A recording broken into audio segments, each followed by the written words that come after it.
They made it back to the hostel, somehow. River didn't remember the walk.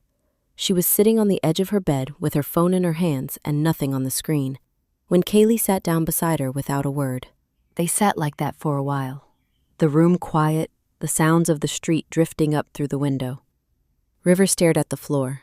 Kaylee didn't try to fill the silence.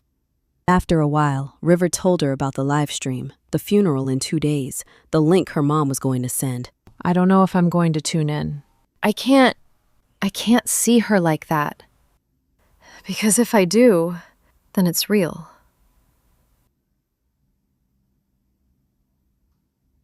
I don't want that to be the last way I see her.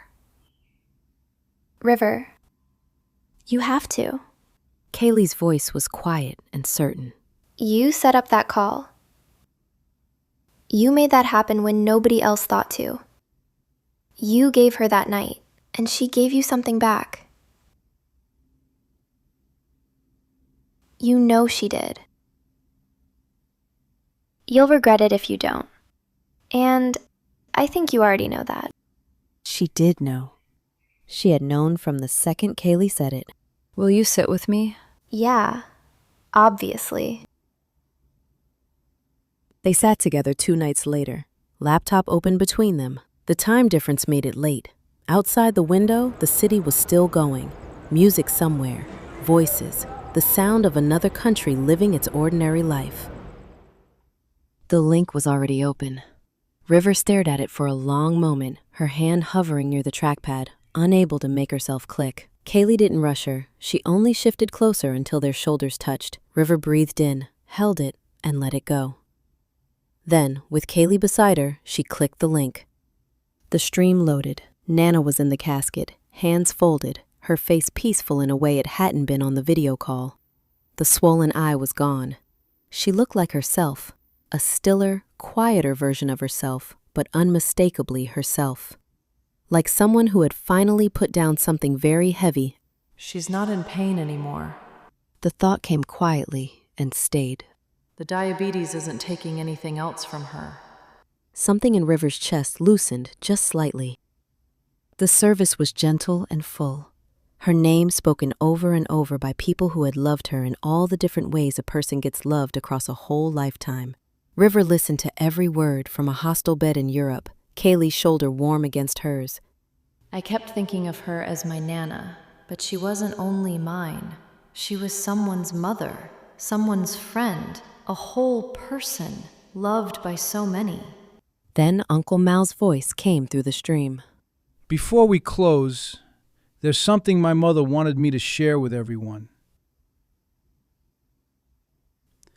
After our video call last month, she asked me if it was possible to record a message for the family. River went completely still. I helped her record this 3 days after the call. The image shifted. A phone slightly tilted. Uncle Mal's living room. A pause, then Nana's voice, low and uncertain. Mal, is this thing recording yet? Yeah, Ma. It's recording. Oh. A small laugh, embarrassed, tickled at herself. All right, then. Her good eye was bright. Her voice, when she found it, was thin but clear and entirely, unmistakably herself. She spoke to the family first. She loved them all. She wasn't afraid. She had lived a good life, and she knew it. And they shouldn't be sad for too long, because that was not what she wanted. Then she gathered herself. River? Just that, first. Her name, said like it meant something precious. That video call. A pause. That was the greatest gift I have been given in a very long time. To see your face, your mama's face, your daddy, all of you together. She pressed a hand to her chest. I have been smiling about that night ever since. That night was the highlight of my life, baby. Your mama tells me you worked so hard on those exams, that you've been saving up for your big trip. Good. You go on that trip, baby. You see the world. You live every single day of it fully. Don't you carry guilt about what you couldn't do. You carry love instead. That's all I want for you.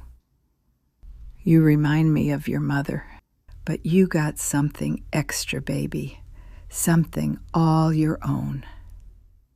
One last time, those words, landing the way they always had, meaning everything they had always meant. Don't you ever forget that. I love you, my river. I love you so very much. The recording ended. River's face was wet. She hadn't noticed when she'd started crying. She knew, River thought, even though she understood Nana hadn't known specifically. She knew I would need to hear that. She knew I would be carrying something. She always knew. Don't carry guilt. Carry love instead. Go on that trip. Live it fully. She sat with those words for a long time. The casket was lowered. Goodbye.